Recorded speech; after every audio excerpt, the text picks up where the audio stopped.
Not a soldier, not a wet, but his signature terrified entire fleets. Terrified them? How? They saw what he could do. Let me tell you about the human who made 3 empires fall to their knees without firing a single shot.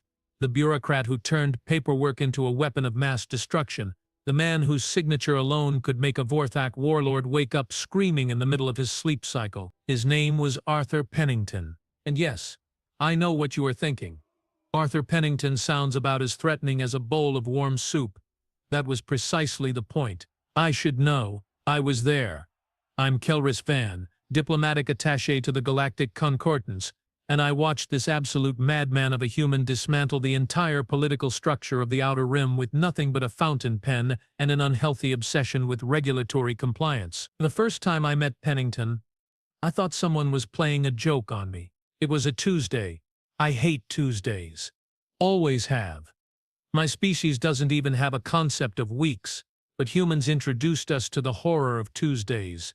And now I can't escape them. The Concordance had just received an emergency transmission from the Dracorian hegemony. For context, the Dracorians don't do emergencies. These are beings who once watched their moon explode and filed a formal complaint about the debris interfering with their satellite networks before evacuating their cities. But this time, their ambassador was practically hyperventilating through his translator. "He's coming," the ambassador wheezed. "The human. The one with the forms." I had no idea what he was talking about. "Which human?" I asked, pulling up the diplomatic registry on my data tablet.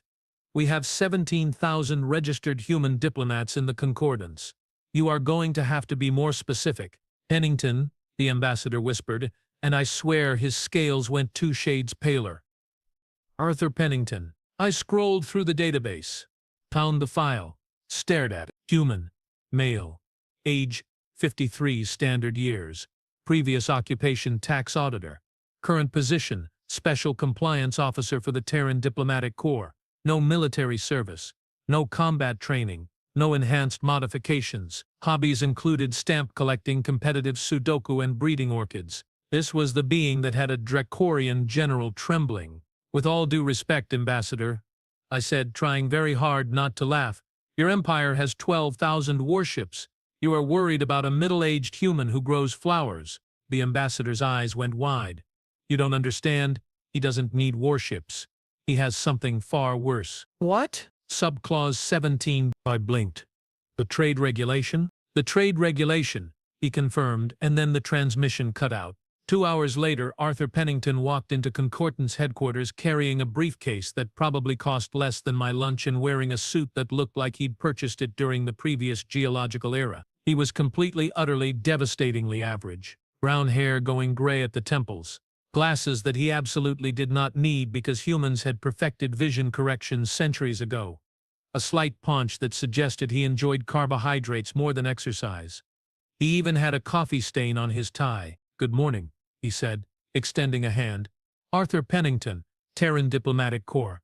I believe we have a meeting scheduled." I shook his hand, confused. His grip was firm but unremarkable. His smile was pleasant but forgettable. Everything about him screamed mediocrity. This was the person who had terrified the Dracorians. "Mr. Pennington," I said, gesturing to a conference room. "I must admit, I'm not entirely sure why you are here. The Dracorian situation is, well, it's complicated, but I'm not sure what Earth's tax office has to do with interstellar politics." He smiled. Oh, that smile. I didn't know it yet, but that smile was the last thing 17 corrupt politicians would see before their careers evaporated. "Oh, I'm not with the tax office anymore," he said cheerfully, opening his briefcase. "I have been promoted. Now I handle compliance issues for the entire diplomatic corps." He pulled out a folder. It was thick, very thick. The kind of thick that suggests someone has been doing a lot of reading and taking extensive notes. "I have been reviewing the trade agreements between Earth and the Dracorian hegemony."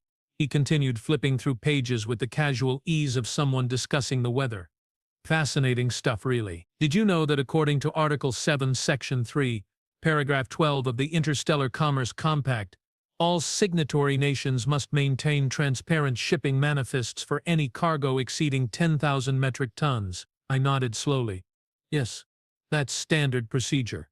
"Indeed it is," Pennington agreed, his eyes lighting up with genuine enthusiasm. "Very standard, very clear. which makes it quite puzzling that the Dracorians have failed to file proper manifests for approximately, let me check my notes, 4,732 cargo shipments over the past 18 months. My stomach dropped. That's probably just an administrative oversight. I stammered. Oh, absolutely, Pennington said, nodding vigorously. I'm sure it's nothing, just a little paperwork issue. However, according to subclause 17b, failure to maintain proper shipping documentation results in a penalty of 0.003% of the total cargo value per day until the violation is corrected. He pulled out a calculator, an actual physical calculator. The man could have used his neural implant or his data tablet or literally any piece of technology invented in the last 2 centuries, but no, he had a calculator that looked like it had survived a war. Now, let me see, he muttered, punching numbers. 4,732 shipments, average value approximately 6 million credits per shipment, 540 days of non-compliance. His finger hovered over the equals button. That comes to approximately 147 billion credits in accumulated fines. The room went very quiet. Plus interest, of course, Pennington added helpfully. Compounded daily. I couldn't breathe. 147 billion credits would bankrupt the Dracorian hegemony's entire merchant fleet. It would destabilize their economy. It might actually start a war.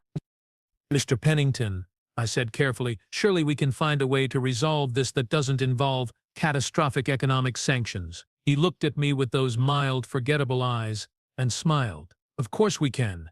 The Dracorian hegemony just needs to file the proper paperwork. I have taken the liberty of preparing the necessary forms. He reached into his briefcase and pulled out a stack of documents that must have been 3 feet high. Should take their administrative staff approximately 6 to 8 months to complete, assuming they work around the clock. 8 months? Oh, I'm sorry, is that too long? He looked genuinely concerned. I suppose they could hire additional staff to expedite the process. The forms are quite detailed, you see. We need serial numbers, origin points, destination coordinates, cargo classifications, crew manifests, fuel consumption reports, maintenance logs, and insurance verification for each shipment. It's all very standard, really. I was beginning to understand why the Dracorian ambassador had looked so terrified. Let me make a call, I said weakly. 3 hours later, the Dracorian High Council was on an emergency video conference with us. All 7 counselors looked like they hadn't slept in days. Their Supreme General, a scarred veteran named Krothos, who had personally led the siege of the Meridian Cluster, looked like he was about to cry. Mr. Pennington, General Krothos began, his voice shaking slightly. Perhaps we can discuss a compromise. A compromise? Pennington looked delighted. I love compromises. What did you have in mind? The trade dispute with the Terran colony on Epsilon 7, Krothos said quickly. The one regarding mining rights. If we were to reconsider our position. Oh, that old thing? Pennington waved a hand dismissively. No, General, that's a completely separate issue. This is about regulatory compliance. We can't just ignore violations because they are inconvenient. 200 billion credits. One of the counselors blurted out. We will pay 200 billion credits to settle this matter. Pennington blinked. I'm sorry. I don't think you understand. This isn't a negotiation. The fines are legally mandated under the Interstellar Commerce Compact, which your government signed in standard year 2047. You can't buy your way out of regulatory compliance. Then what do you want? Krothos demanded, slamming his fist on the table. Pennington adjusted his glasses. I want you to file the proper paperwork. That's all. I'm a very simple man with very simple needs. I need documentation. I need transparency. I need you to follow the rules that your government agreed to follow. This is blackmail. This is bureaucracy, Pennington corrected gently. I'm simply enforcing existing regulations. If you find the regulations burdensome, I'd be happy to direct you to the proper channels for requesting amendments to the Commerce Compact. There's a form for that too, of course. It's only about 200 pages. The counselors were whispering frantically among themselves.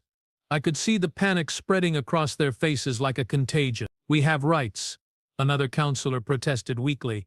We have sovereignty. Absolutely you do.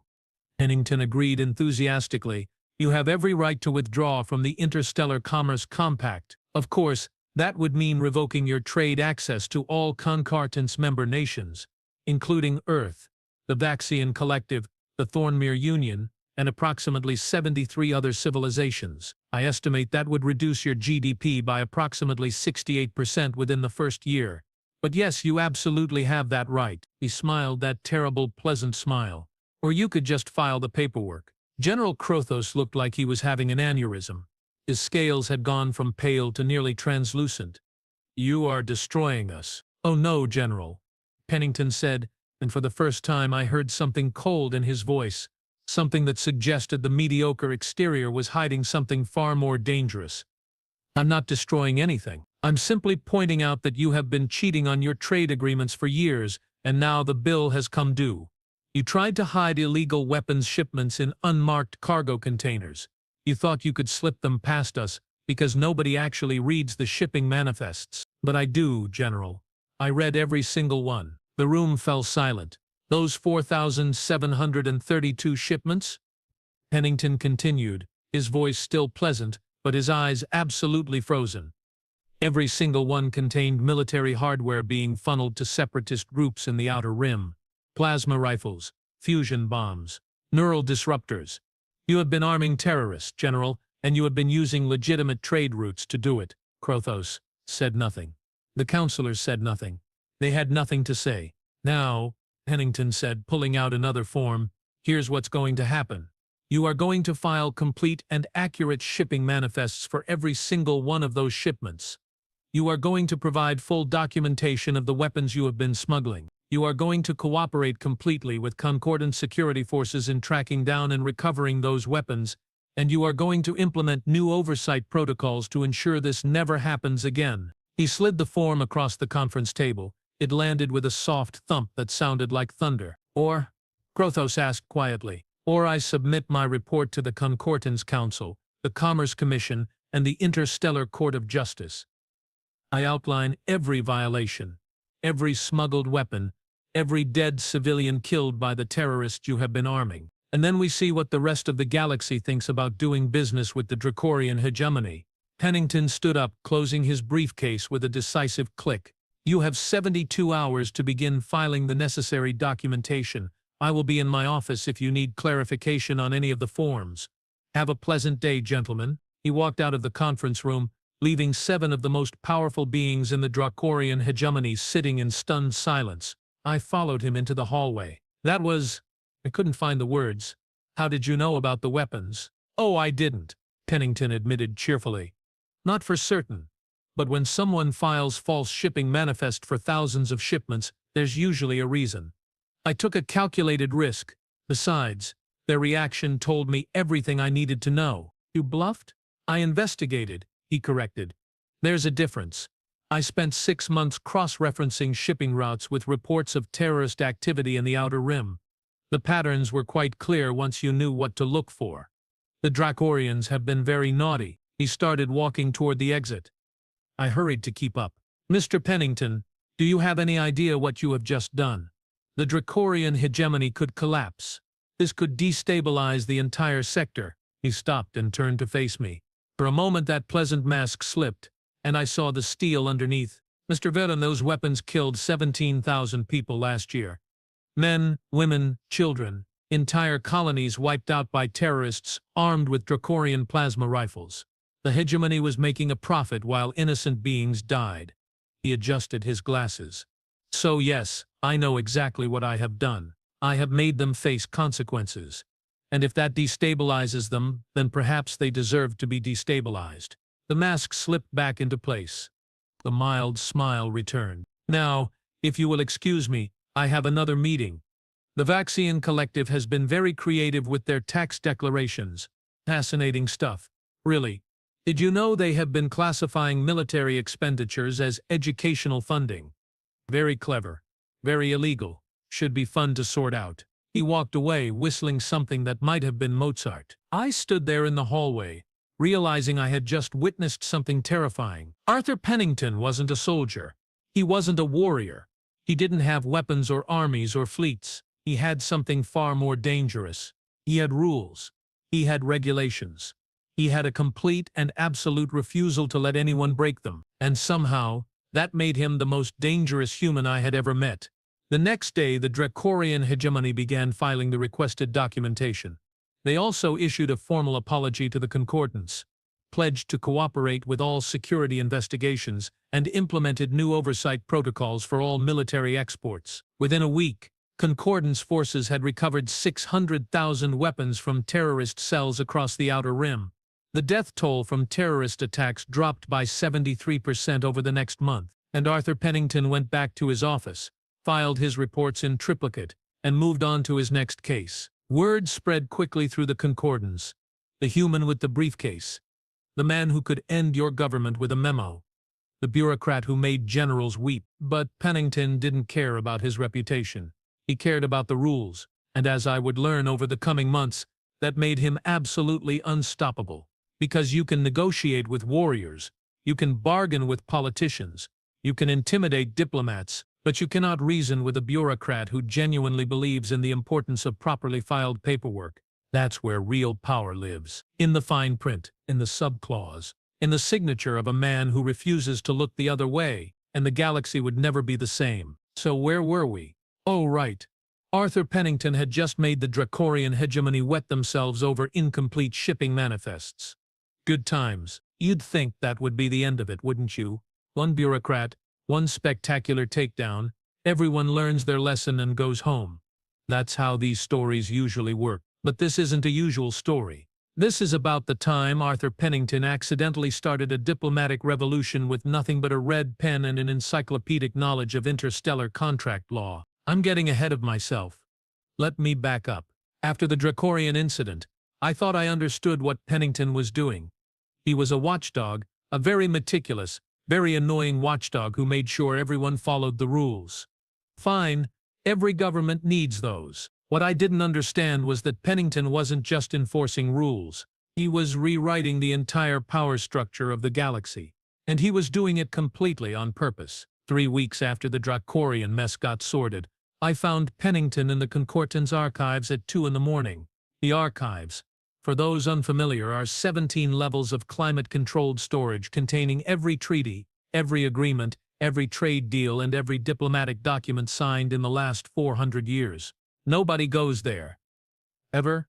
The documents are all digitized. The physical copies are just backup. But there was Pennington, sitting at a table surrounded by paper documents that were older than some civilizations, wearing reading glasses and making notes in a leather-bound journal.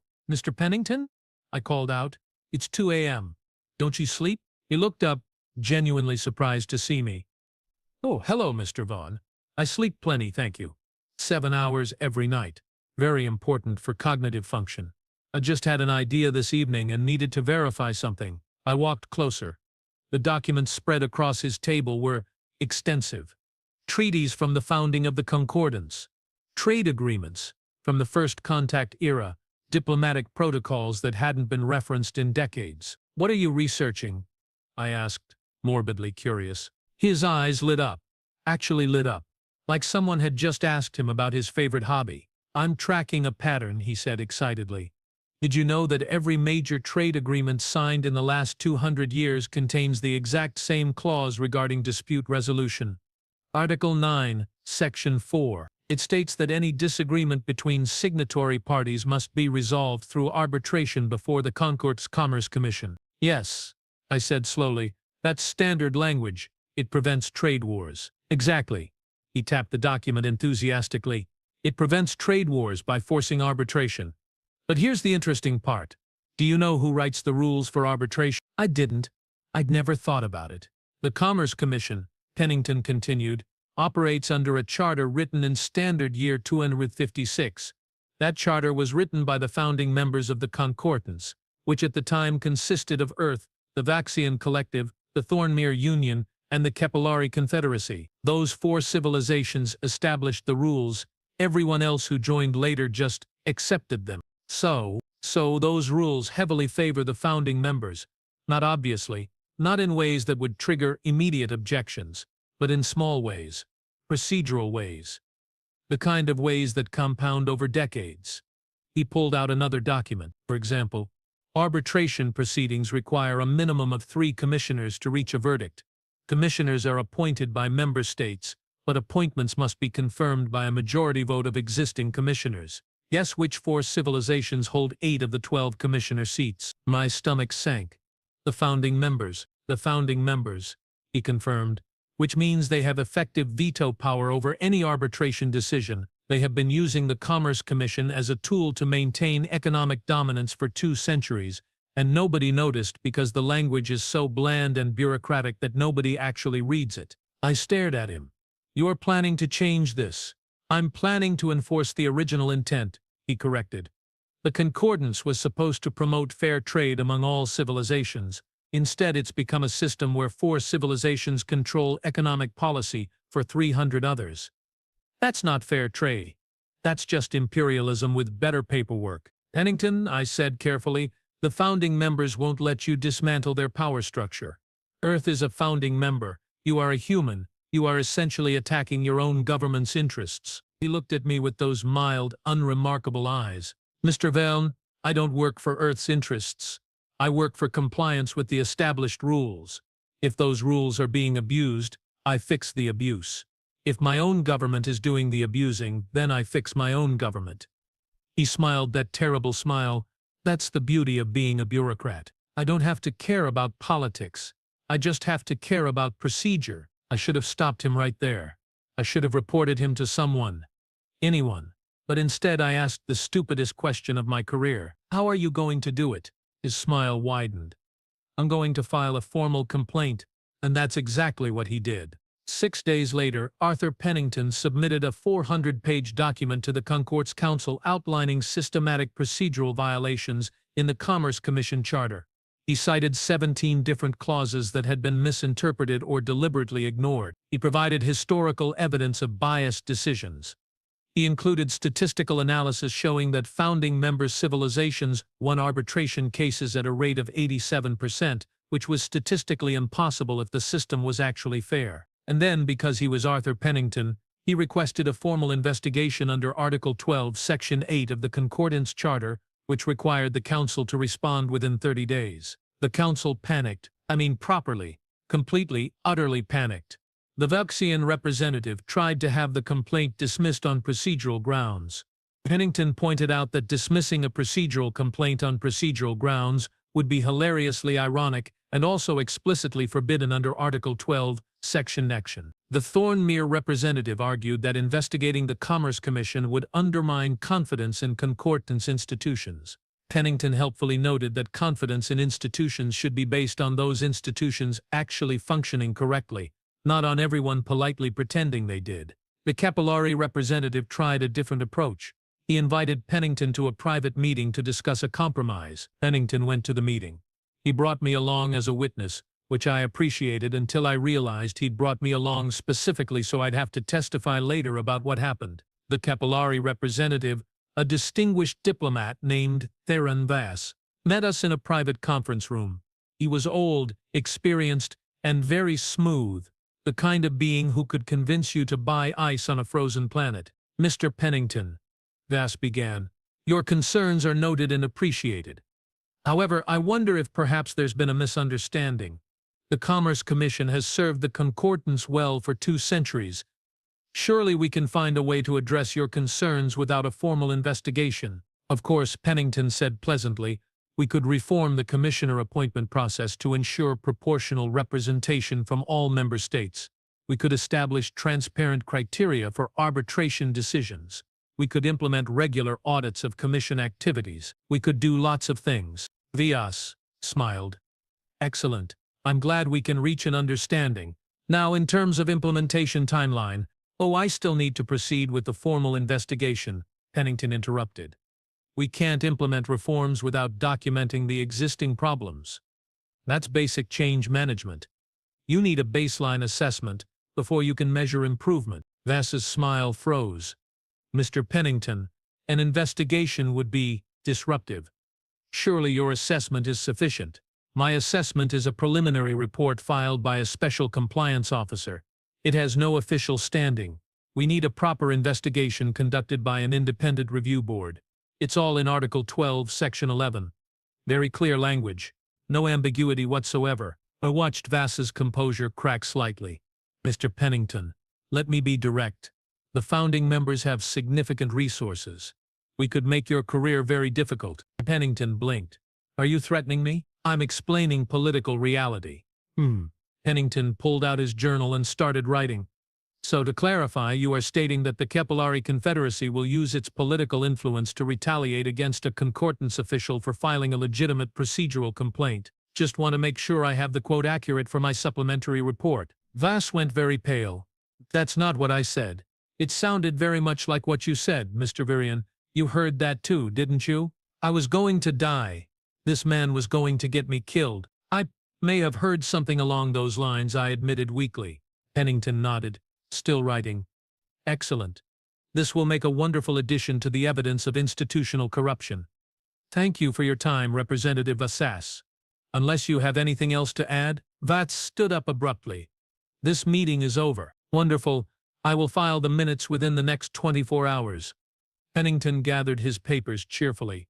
Have a pleasant evening. We left the conference room. I was shaking. Actually physically shaking. He threatened you. I hissed. The Capillary Confederacy just threatened a Concords official. They could have you killed. They could try, Pennington agreed. But that would be very stupid. I have already filed copies of my complaint with 14 different organizations, including the Interstellar Press Corps. If something happens to me, all my research goes public automatically. That's basic operational security. Always have a dead man's switch. You planned this? You wanted him to threaten you? I expected him to threaten me. Pennington corrected. There's a difference. Powerful people always assume threats will work because threats usually work, but threats only work if you are afraid of them. I'm not afraid of Representative Vass. I'm afraid of improper documentation and unaudited financial statements. Very different fear profile. We walked back to his office. He made tea, actual tea, brewed in a ceramic pot that looked like it predated space travel. He offered me a cup. I took it because I needed something to hold on to. Mr. Pennington, I said finally, what's your end game here? Let's say you succeed. You expose the corruption. You force reforms. Then what? You will have made enemies of the four most powerful civilizations in the Concordant. Your career will be over. Your life might be over. He sipped his tea thoughtfully. Mr. Vone, do you know why I became a tax auditor? No, because I like rules. Not because they are rules. Not because I'm pedantic or obsessive, though I'm definitely both of those things. I like rules because they are supposed to make things fair. That's the entire point of laws and regulations. They exist so that powerful people can't just do whatever they want, so that small businesses can compete with large corporations, so that ordinary citizens have protection from government overreach. He set down his teacup. But rules only work if someone enforces them. And most people won't enforce rules against the powerful because they are scared.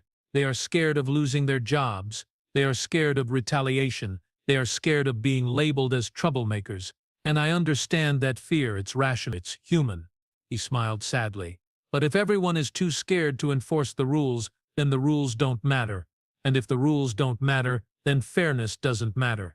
And if fairness doesn't matter, then we are just back to whoever has the most guns making all the decisions. So you are willing to sacrifice your career for fairness? I'm willing to do my job, he said simply. That's all this is. My job.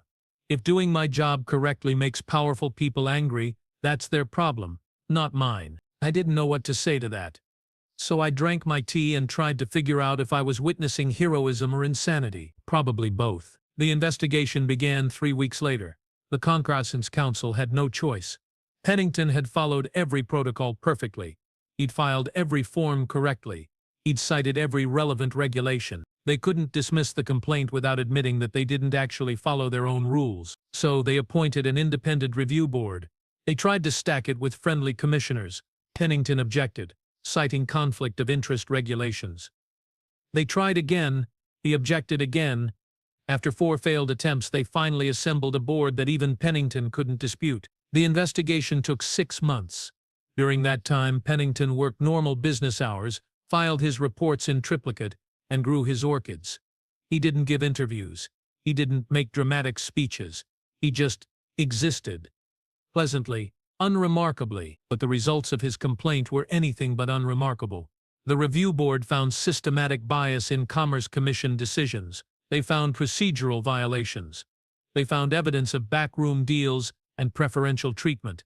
They found exactly what Pennington had documented in his original complaint. And then they issued recommendations. Reformed commissioner appointments, transparent arbitration criteria, regular independent audits, term limits for commissioners, proportional representation based on actual membership numbers, not founding member status. The founding members fought it. They argued. They threatened. They tried every political maneuver in existence. And Pennington defeated every single one by simply pointing at the regulations and saying, no, that's not how this works. The reforms passed by a vote of 247 to 4. The 4 founding members voted against. Everyone else voted for. Turns out that when you give 300 civilizations a chance to end a 2-century-old power imbalance, they take it. Within a year, the composition of the Commerce Commission changed completely. Within 2 years, arbitration decisions started reflecting actual legal merit instead of political convenience. Within 3 years, the entire economic structure of the concordance had shifted, and Arthur Pennington went back to his office, filed his reports, and moved on to his next case. I saw him one last time before I transferred to a different department. I needed to get away from the constant stress of watching this man casually demolish power structures. Mr. Pennington, I said, I need to know. Did you plan all of this from the beginning? The Dracorian investigation, the Commerce Commission reforms, all of it. He looked up from his paperwork, surprised. Oh, heavens no, I just follow the evidence. The Dracorians were violating shipping regulations. When I investigated why, I found patterns in how violations were being ignored. When I investigated those patterns, I found the systemic bias in the Commission. It's just logical progression. One violation leads to another. You keep pulling threads until you find the whole tapestry. And you are not afraid of where those threads might lead. He smiled. That mild, pleasant, absolutely terrifying smile. Mr. Bone, the threads always lead somewhere uncomfortable. That's the nature of corruption. It hides in comfortable places where people don't want to look. But someone has to look. Someone has to pull the threads. Someone has to care more about doing the right thing than about being comfortable. He gestured to his filing cabinets, which contained thousands of meticulously organized documents. This is all I do. This is all I am. I'm not a hero. I'm not a revolutionary. I'm just a bureaucrat who reads the fine print and insists that people follow the rules they agreed to follow. If that changes the galaxy, well, perhaps the galaxy needed changing. I left his office and never looked back. But I heard the stories. Everyone heard the stories. The human who ended a trade monopoly with a complaint form. The bureaucrat who made generals fear his signature. The man who reformed the concordance by simply insisting that rules should apply to everyone equally. Arthur Pennington, tax auditor, compliance officer, orchid enthusiast, the most dangerous human in the galaxy, because he proved something that terrified every corrupt official, every abusive government, every powerful entity that thought they were above the law. He proved that paperwork properly weaponized was more powerful than any fleet. He proved that regulations consistently enforced could topple empires. He proved that one person who genuinely gives a damn about fairness can change everything. And he did it all with a fountain pen, a briefcase, and an absolute refusal to accept that some people were too powerful to be held accountable. I still work for the concordance. I still see the effects of his reforms every single day. The galaxy is fairer now, more transparent, more accountable. And somewhere out there, Arthur Pennington is probably sitting in his office, reviewing another trade agreement, finding another violation, preparing another meticulous report, growing his orchids, drinking his tea, following the rules, being absolutely devastatingly average, being utterly, completely unstoppable. Because that's what humans do when they decide something matters. They don't need weapons. They don't need armies. They don't need to be special or enhanced or extraordinary. They just need to care. Really, truly, stubbornly care. And then they change the entire galaxy with nothing but paperwork and spite. God help us all if humanity ever decides to care about something on a large scale. Actually, scratch that. God help the corruption, because humanity is coming with forms to fill out in triplicate.